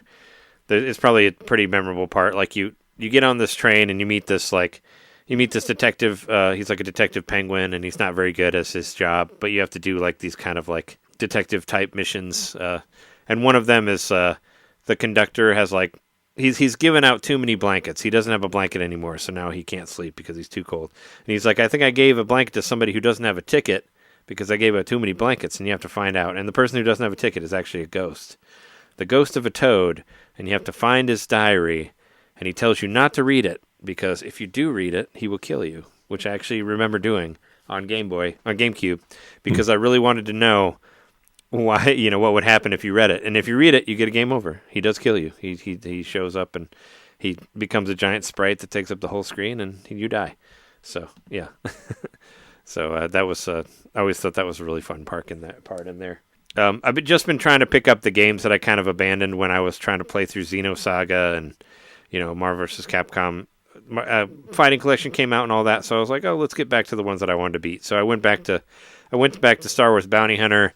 I played that through a few levels, and I got to this crazy hard level. There's basically this one where you have to break into this prison and find this guy, and when you get to the guy, this other bounty hunter shows up and takes the guy from you, and then she starts a prison riot. And you have to fight your way out of the prison. And you have to fight like 300 fucking guys. It's like it's got to be the hardest level in the whole thing. Because and you get like 5 lives per level. And I've already gotten 2 game overs from this level. And I've never gotten a game. It's the first time I've ever gotten a game over in this game. It's really difficult. And I got really far at the hotel, but it just kept going and going and going. And then there was another room with like 100 guys in it. And I'm like, what the fuck is this? So we'll see if I ever get through that. But yeah, I'm at the prison break level of Star Wars Bounty Hunter. And it's fucking hard. Like it's, yeah, they really, it's like, it's like, hey, let's just throw guy after guy after guy at you. And if you want to, you can even be like crazier and just try to scan them for bounties at the same time. And there's like 10 bounties there, but it's hard to scan people when they're punching you in the face or whatever. So that's what I was playing. Let's talk about what I'm not playing is Plucky Squire, because it's only available on PS5. Jerks. Stupid. Ooh. So it's available. So I was excited last week. I said that it was going to be available on PlayStation Plus, which it is, but it's only if you have a PlayStation 5. Come on, this game is on Switch. Like, why is there not 2 versions of it? I guess they do this for some games. Like, even like Animal Well, that looks like a fucking Super Nintendo game, is only available on PS5 through PlayStation Plus as well. So I don't know. But it seemed like the reviews are kind of, hit or miss, I guess, for Plucky Squire. So I'm fine I'm fine waiting on it. I mean, Logan's review was not too positive on it. I mean, it's really surprising to me. I mean, like, man, the game looked really good. I mean, all the previews seemed positive. I told you. I said this before.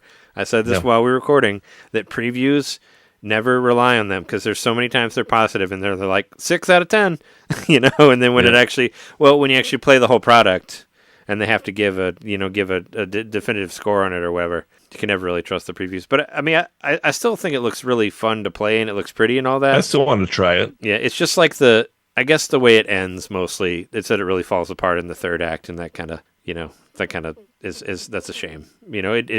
I guess it was like it should have been 5 hours, and it's like a 10-hour game, and like the last 4 hours is not fun. Is what I've heard. So I don't know.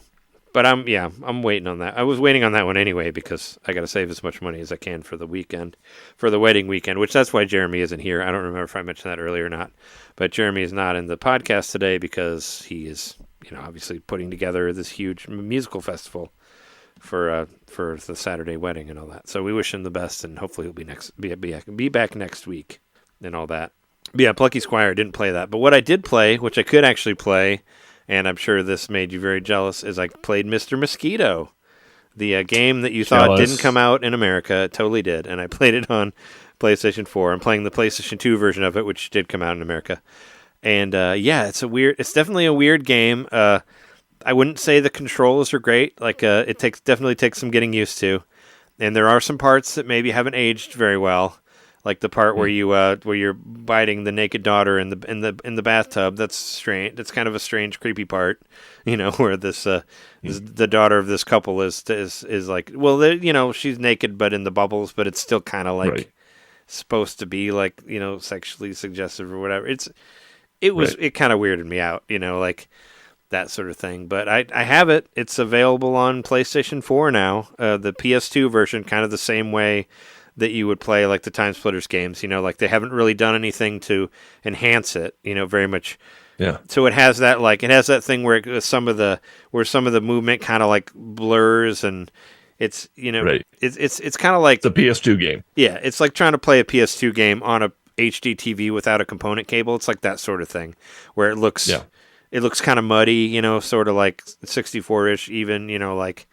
The transfer isn't. It's not been. It is what it is. It's not optimized. It's not been gussied up at all. Yeah. No, it's just been slapped on the service, and here it is. Yeah, and it's not very long. One thing I do like about it is it has trophies on it. Like I wish every re-release game, if you're in the PlayStation world where you get trophies and all that, everything should have that because it. As much as you'd love to play an old game, it's cool to have like trophies tied to it. And I don't think Time Splitters. No, I think Time Splitter does have. I know 2 has trophies. But yeah, this one had trophies, and you got a trophy for every time you beat a level. So you beat the level, and it goes a little ding, does a little ding in the corner. It's like, hey, I got a trophy. I don't know. I miss that, like that world of PlayStation and all that of like getting the trophies and trying for like platinums and that sort of thing. There was kind of fun. Well, the people want to know, how is Mr. Mosquito? I said it. I said it's weird and hard to play. Quality wise, would you say it's a good game? What would you say? I don't know. I definitely had a difficulty getting into it because, number one, the control is really weird. Number two, they don't really explain it at all. Number three, it's really bare bones. Like, there's kind of just like a menu with different levels, but it doesn't really, like, explain what you're doing here, And the game basically, you land on somebody and you and you, like, click your analog stick in, and then you rotate it, around to suck blood. And you have to do this long time in later levels, and I would say that gets a little tedious. But I want to try to play through it because it's like I said, it's not very long. I think there's like 12 levels. You can there's some funny parts. Like you can get in battle modes with the people where they try to swat you, and you have to kind of try to like dodge it. And there's a whole lot of quick time events in there involved with that, and it was kind of funny, like trying to. Trying to sting the dad while he's watching TV or whatever, and you got to land on his bald head and, like suck the blood out of his forehead or whatever. And like the mom will do like flips and stuff when she's like making food, like before the parts where you have to bite her or whatever. So, I mean, I don't know. You can give it, maybe if you get a chance, you can give it a try while you're here. But I don't know. It was, I wouldn't say that I necessarily loved it. Maybe if I played it at the time that it came out, I would be more into it, but it was, I mean, I don't know. Like I said, it's not very long, and I played it for about an hour, and then I switched to a different game. So I didn't play it all the way through. I guess there's 12 levels, and it's supposed to take place for a whole summer. Another Japanese game that takes place over a summer, right? You go through a summer of like 12 days, And there are these secret blood tanks that are in every room. And I had to look this up online. They don't actually explain it at all in the game.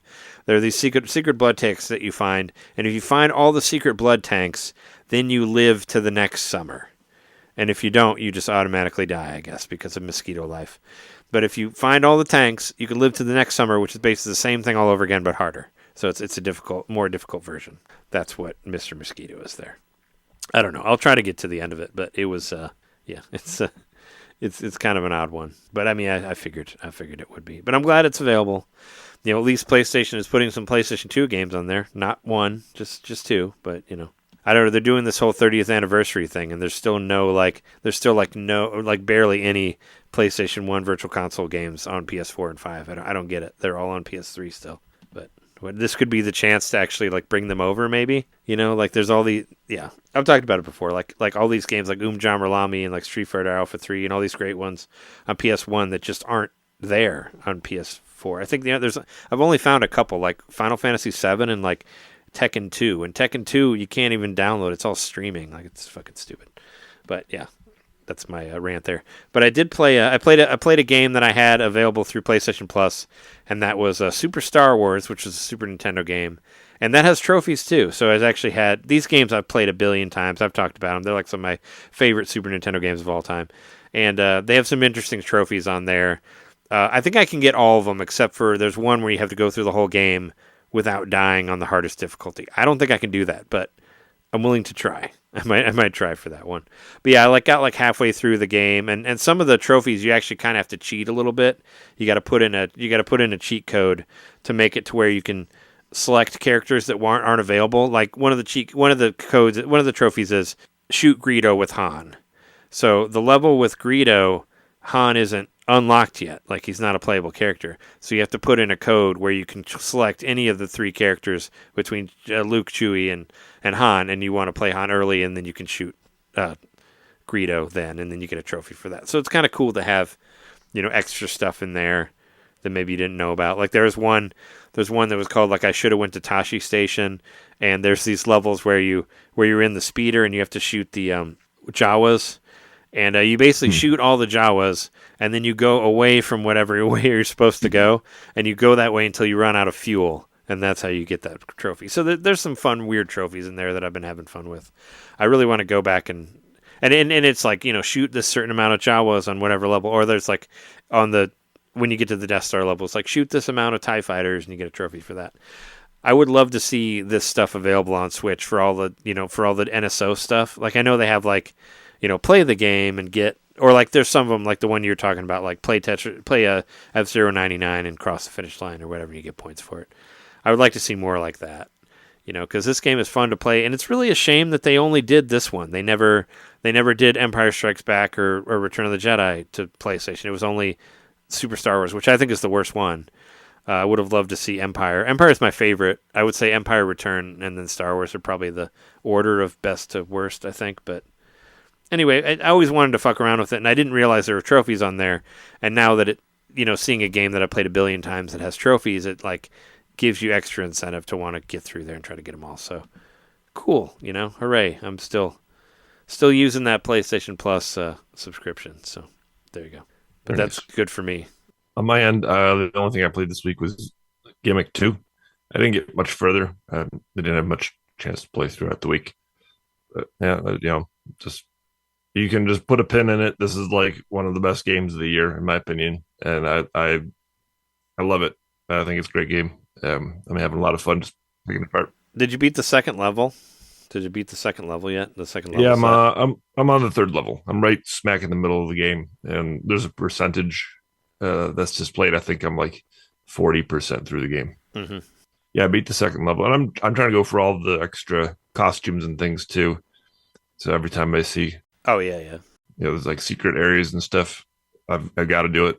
I'd like to 100% the game. And some of the secret areas are obviously the most challenging. That's how it was in the first game as well.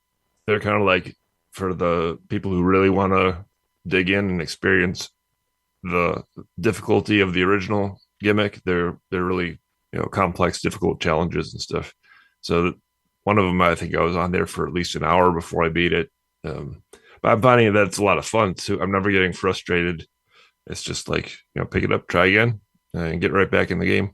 Yeah, Gimmick too. But again, like I know it's the Gimmick was an obscure platformer. Not a lot of folks played it. I just encourage people to go seek it out and try Gimmick too, and get the original too while you're at it. It's a fantastic platformer. Definitely. Why don't we just run through however many news a couple things you want to do here, and then we'll be done. News. Don't snooze or you miss the news. Speaking of Game of the Years, let's talk about the new releases real quick.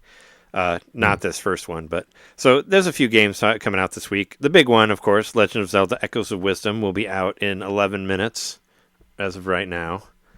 I don't know how much I'll be able to play it tonight because I'm planning to try to, I'm planning on editing the podcast right after this just so we can get it done before the wedding weekend and all that.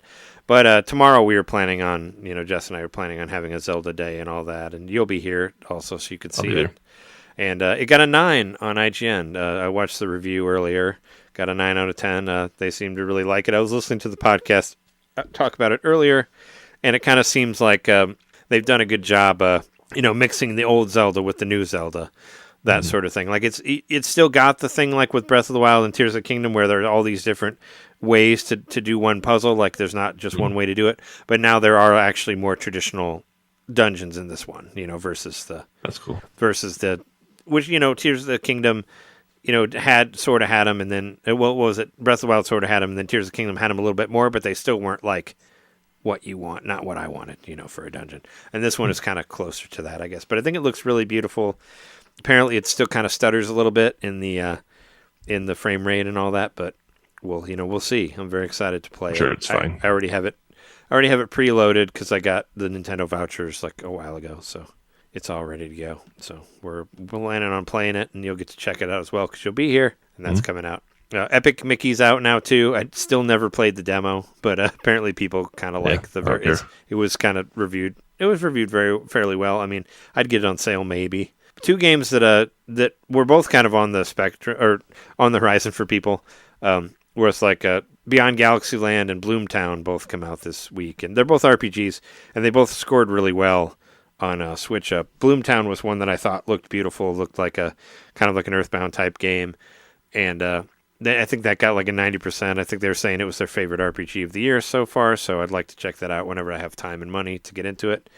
And Beyond Galaxy Land was the one that people are saying like looked like a combination of old Final Fantasy and Star Wars, and apparently that one got reviewed really well too. I watched a review of that, so there's two big, and they actually kind of compared it to stuff like Out of This World, which intrigued me because it's all like 2D. It's where you move on a 2D plane, yeah. But I guess you can go into and out of you can go into the background, to go up like various levels and stuff like that. So it does add a little bit more dimensionality to it, but it looked really cool from what I saw. And you can you can travel from planet to planet, and there's a lot, I don't know. I'm interested in that one as well, but can't do either of them right now because of, wedding shit, because we got a big weekend coming up. So that's I'm excited for the Atari 50 DLC.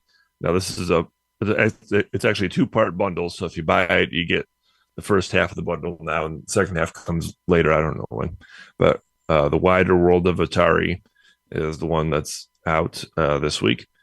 It's basically you get 19 more Atari games, including a big one, Berserk. A lot of folks were wondering why Berserk wasn't in the initial batch, but it's here now. Yeah, so I'm obviously getting this at some point in the near future because I love Atari 50 and I want the whole thing. The also worth mentioning that the Atari 50 is actually on sale right now too, just for the base game. So I did see that it's like I don't know what I don't know what was the original asking price. I think it was 40. Oh, it's not on sale anymore. It's 40 now. It was on sale for 20. I thought it would be on sale for longer, or at least till the DLC came around. Oh shit. Oh. Well, I messed that up. But the price of the 2 DLCs are $8 each, so they're not that expensive if you already have it. And the second one, the first one is releasing on the 26th, which is tomorrow, and the second one is releasing on November 8th. So it's still coming out this year, Oh, okay. just a couple months away. And it's called the Wider World of Atari and the First Console War are the two of them. And yeah, they're both $8, or you can buy both of them for $14 if you want to. So I think that's a pretty good deal for both of them. So, Another yeah. review came out for a game that I've been talking about, Broken Sword, Shadows of the Templars Reforged. This is that adventure game from the 90s, and it's a positive review. They didn't give it a score. It's from PC Gamer, but they seem to say that it's the best version of this game that's been out. There was a director's cut like 15 years ago or so, which folks were kind of lukewarm on. They made some changes and stuff, and people didn't like that. But they say this is, basically a gussied up version of the original, and people are they're saying that it's really a good port. So it is one of the best adventure games, most highly regarded adventure games from the 90s, and I will be getting this at some point because I've always been curious about this. I had the demo back in the day. I got it with Toonstruck, and I never played the full game, but I'm gonna pick this up at some point. What else we got here? Coming to Switch too at some point, right? It's on Broken Switch Sword as well. Yeah. Yep. Yeah, right. It's on Switch this week, I think. Yeah, I tried to the release stuff. I kind of just put up from my own memory because I could not get my Switch to connect to the eShop at all. Oh. Switch 2, please fix the fucking eShop. It's a fucking disaster. It agree. takes forever to load anything, and it's really annoying, and I'm so tired of it. Please make the eShop better. Come on. Yeah, don't just Fix make that it all a shit. web page or something. Make it an actual piece of functioning software. Well, I missed the eShop of Wii U and 3DS where there was a theme song and the song changed depending on the releases, and they did such a much better job. This one barely works. It's really fucking I annoying. agree. Nintendo has some other hardware cooking that is not the Switch 2. Oh, Yes, this is from Gizmodo, who reports that I'll just read from their article. Nintendo filed an application with the FCC on Friday, September 20th. The FCC requires companies to get authorization for new devices that will use wireless technology. Unfortunately, none of the application documents share much in the way of details. It's not listed as a game console, but instead a, quote, wireless device. It doesn't seem to be a high-powered device. Instead, the filing notes it will have a 24 gigahertz sensor, and it's a type of radar that can detect the presence of an object with a relatively wide area around a device, whether stationary or in motion. That can be used to turn on a console, perhaps a Switch 2, when you get near enough. Such a sensor might also be able to recognize gestures. It won't support Bluetooth, which hints it's not some kind of wireless controller. There's no sign of a 5 gigahertz or 6 gigahertz radio, which would be a basic requirement for any device looking for a speedy Wi-Fi connection. That means it's probably not a console. It will instead support a 2.4 gigahertz Wi-Fi antenna, the bare minimum for modern Wi-Fi standards. The console supports a WLAN and 24 gigahertz transceiver. Our guess is that it's some kind of peripheral for the Switch 2. it's the Switch Connect is what it is. It said that it'll notice gestures in front of it. So we had the Xbox Connect, which was ripping off the Wii. Now Nintendo's coming back and ripping off Xbox. And we got Nintendo Connect. That's what's coming. Full circle. We get to play a game that won't recognize you. You can try to bowl and it doesn't work. I played the Connect once at my stepbrother's house and it was awful. It did not work well at all. We tried to play the bowling game and yeah, it was not working well. Apparently, it doesn't recognize black people either, which is a whole other controversial thing. Wow. It was a hard time.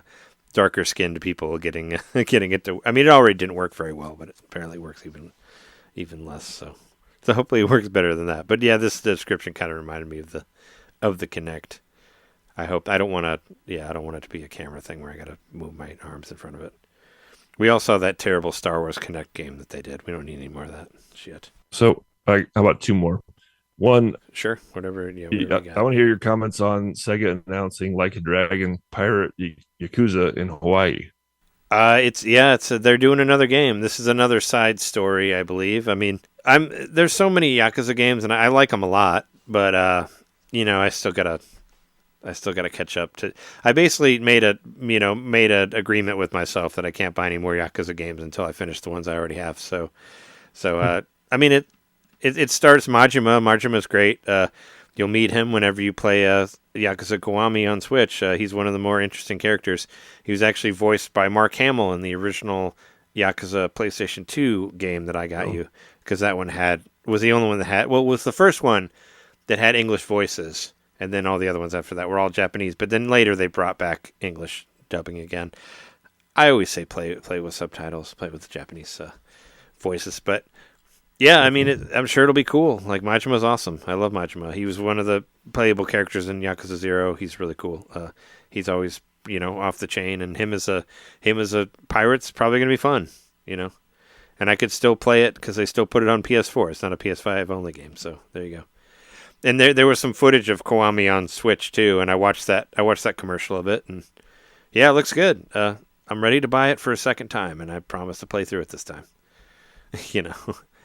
I just have so many Yakuza games on the PS4 that I never got all the way through one, but I vow to play through it on Switch. And if you do like Golden Route, it doesn't take that long. If you don't, the problem is like these games have so many great like mini games that it's easy to get distracted. Because it's like you want to do all the side stories because the side stories are always really interesting. But you could like go bowling, and there's like a batting cage, and you can go to like the Sega arcades and play old arcade games and play claw machines and stuff like that.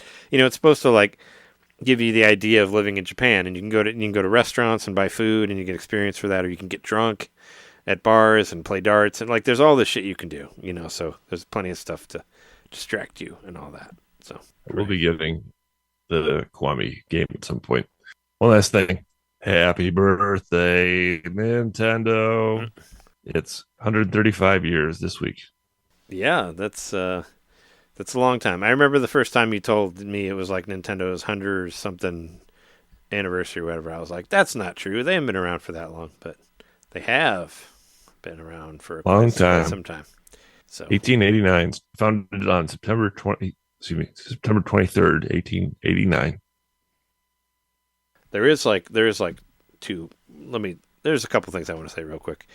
Happy 20 years to Def Jam Fight for New York, one of the last official Aki wrestling games. For anybody who likes Aki games, the glory days of wrestling games on 64. That was like the last one. I think it was the last one that came out in America. There were some Ultimate Muscle ones that were Japan only, and also what was it? They did a PlayStation Portable version of this game 2 years later, but this was the final one, and as far as stateside, and it's an incredible game too. It's really, really good. I absolutely loved playing it. Snoop Dogg's in there. So there's a whole bunch of. I don't know if we'll ever get these re-released because of licensing and all that, but it's very, very good. And it's 20 years. It just turned 20. Like it's the 21st. It's released on the 21st of September. So happy birthday, Def Jam. Listen to some rap music and all that. And the other one I just have to mention. Not Puff Daddy. Not Puff Daddy. Also, there was some stuff. From whatever they're called, Next Level. Deca Police got delayed, and Fantasy Life 1 got an April release date. Whatever. But the big thing is, Kmart is closing officially. Yeah, that's right. Forever. I have to mention Kmart because Kmart was a big deal to me because growing up in Morton, Kmart was the only place that you could buy video games at in all of Morton. Like that was our only place that had video games. We weren't that big of a town. Like we had Kmart and Kroger. Those were like our biggest fucking stores that we had. And I think I mentioned it before, but my friend, my best friend at the time, Caleb, he was the whole reason that I got a 64 was because he worked at Kmart and he was able to put one to the side for us when it launched because the Nintendo 64 was so hard to find.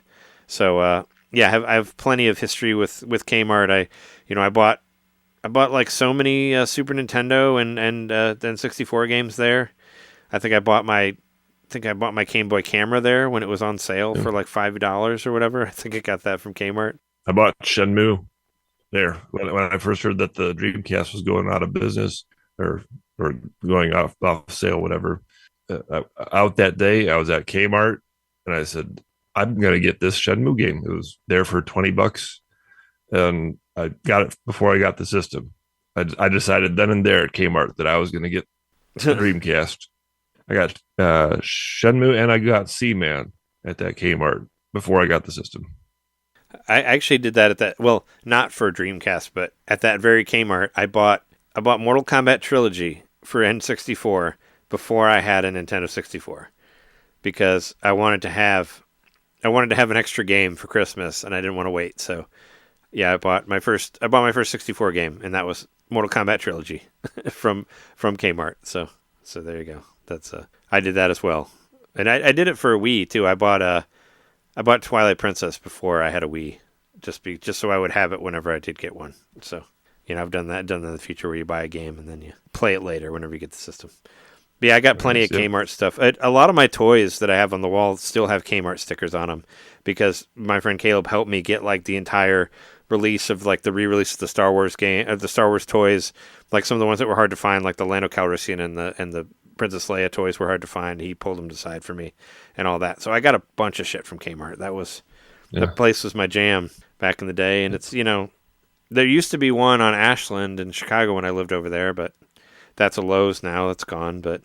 And it was a shitty Kmart. But I growing up there, that was, like I said, that was the only place I could go to buy games. And I remember I remember one of my first jobs, I went to Kmart and bought Duke Nukem 64 from there. I bought all sorts of games and shit from there. And yeah, I remember buying Game Boy Advance games there even later when I was in college, or whatever, and GameCube games. Yeah. Kmart's another old company too. They were started in Detroit, and I want to say I feel like they're 100 years old. I don't know. They're an old company. Yeah. Kmart founded 1899 in Detroit. Yep. Wow. Yeah, I didn't know they were a Detroit company.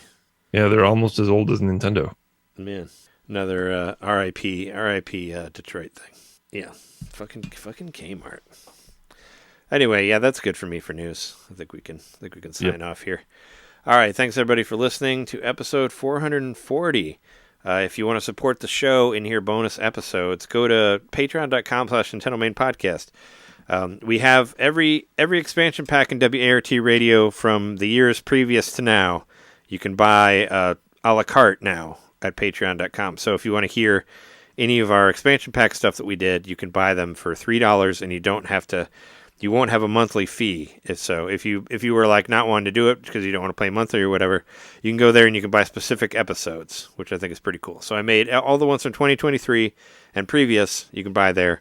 And there's all the tiers, and everybody who has the tiers is still the same. And thanks again, Andrew, for joining the Patreon and all that. Hopefully you enjoy the extra episodes. I just put up the episode where we went to the arcade when we talk about Galloping Ghost for Jeremy's bachelor party and all that. Just put that one up there. The WART radio one's up as well. I'm trying to get everything out before the weekend, get it all done so that I'll be good to party and all that, and I won't have to worry about any of this shit. So. There's plenty of extra Patreon stuff on there for you to check out on there. And, check out the Super GG Radio one as well. Thanks again, Joel, for being on the show. You can find Jeremy and I at Nintendo_domain and at JMaxStack on Twitter, X, whatever you want to call it. Look up NintenDomain on Facebook, the Facebook community on there. Twitch.tv/NintenDomain podcast, YouTube.com/NintenDomain podcast. You can find us all over the place. Go find it there. And yeah, I think that's that. We've been your hosts. I'm Trey Johnson. I'm John Nitter. And thanks everybody for listening. We'll see you next time. Bye. Bye. Come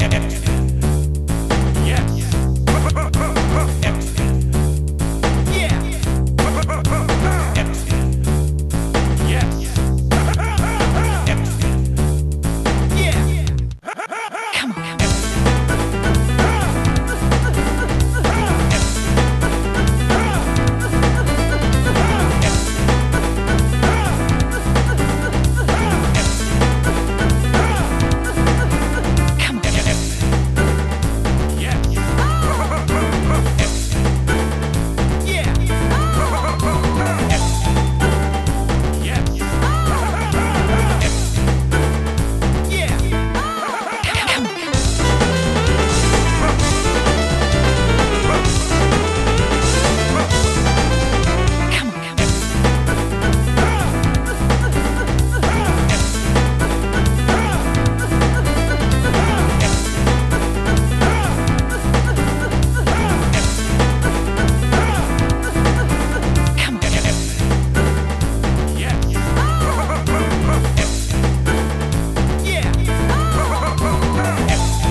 And thanks again, Joel, for popping on and talking to us. Yeah, thanks, Joel. About Marvel No, Capcom. No, thanks, Jeremy and John. Oh, Jeremy's not here. I'm Drake. I know it's the picture. It's the best. Yeah, I'm using Jeremy's account. It does have his name. Yes. Yeah, I'm using Trey, Jeremy's. No, it's fine. I know you know. I'm I was using doing Jeremy's so account. well, Trey. Yeah, It's late. The name is right there.